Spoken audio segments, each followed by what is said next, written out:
Are you guys ready for Mary, your final storyteller for the evening? Give it up for Mary!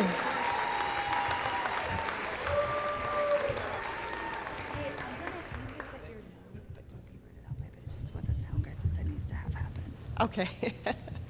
Okay. After 25 years of being together, my then husband told me over the telephone that he needed a break. I was on a business trip. I was pretty devastated. When I came back, he came into the bedroom and sat down on the bed and just said to me, you know, I want to go have sex with as many women as I can. But while I had raised his 2 children, I had raised my 2 children. I went outside on the front porch. I cried a little bit. I hyperventilated a little bit. I think I actually went and bought some cigarettes, and I don't smoke. I just go,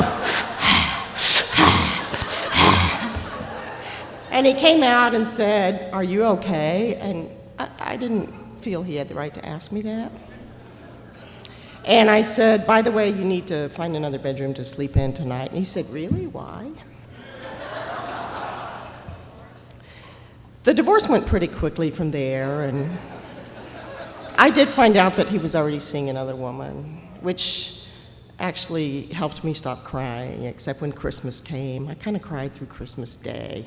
And my daughters, I think, felt the absence of family, and they went to go show their gingerbread houses to a friend, and they ended up eating the Christmas meal over there, which made me cry more. And then I cried because I hadn't made a Christmas meal. It was just... And then I took a look at my body, and I said, you know, you're over 55, and it's time to start dating again. And it's not like when you were 20, and you actually had a spring constant, you know, things sprang back. Now you're kind of in the slosh mode state of life. So one of the hardest things about starting over is imagining yourself naked with somebody when you've been with the same man for 25 years and you've both kind of grown into the slosh mode together, and oh my God, maybe I need to join a convent. Instead, I turned to the internet.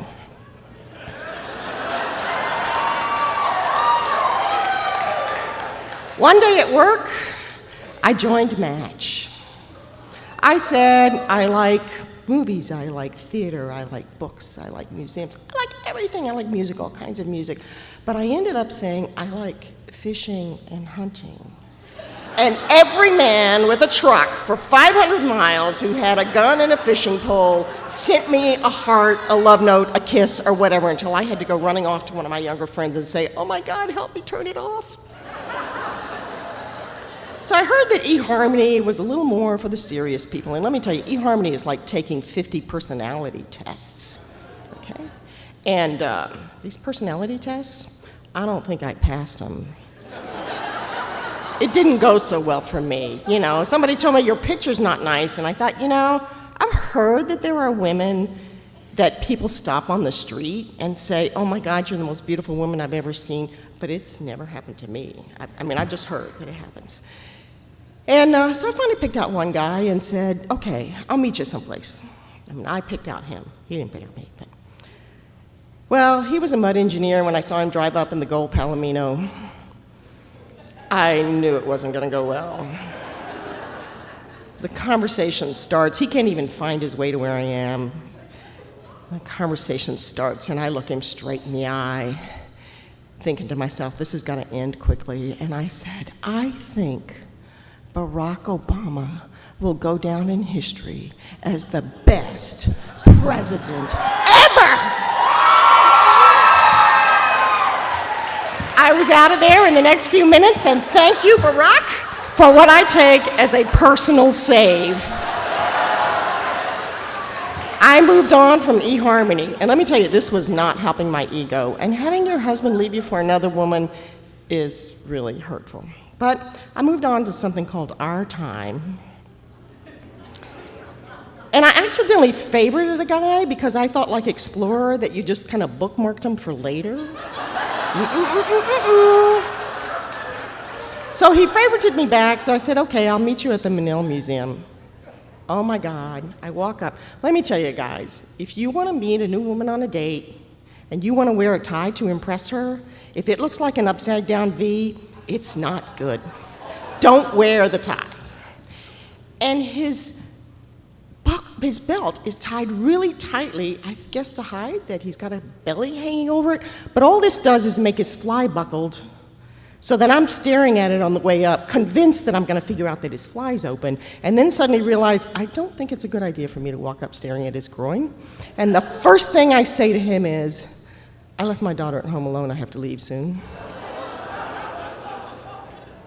Well, a friend of mine comes up to me and says, hey, you know, there's this thing called the Moth, and their theme is betrayal.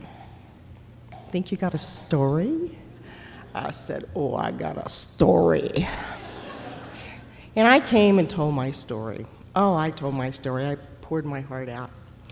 And at the end of the evening, there was a guy there who started up a conversation with me. I was feeling pretty good. I said, let's go get something. Let's go get a drink. He said, let's go out to eat. We have been dating for the last 4 years. Now, I want to tell you, I still have PTSD, and I still am heard on occasion to refer to my ex-husband as my sperm donor. But what I've discovered is it doesn't always have to be love. I mean, love hurts, but you know what? Like is a many-splendored thing.